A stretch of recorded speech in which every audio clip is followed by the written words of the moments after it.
আমরা দেখতে পাচ্ছি যে প্রচণ্ড শীত, এক প্রকার তুষার পড়তেছে। এই অবস্থায় একটা মানুষ লেক পারে এইভাবে শুয়ে আছে। উনি রাত্র সম্ভবত এখানেই থাকেন। দেখি, আপনি কি এই জায়গায় ঘুমান? এখানেই, বাসা নাই? আপনার শীত লাগে না?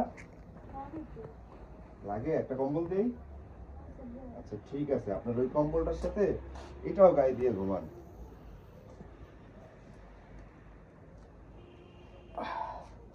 না, আপনার ছেলে মেয়ে আছে? ছেলে মেয়েও নাই? আপনার বাসা কই? মাদারীপুর? এটাও তো মাদারীপুর। ঠিক আছে, তাহলে ঘুমান। হ্যাঁ, টাকা পয়সাও লাগবে। আচ্ছা দাঁড়ান, দাঁড়ান। ঠিক আছে, হ্যাঁ থাকেন।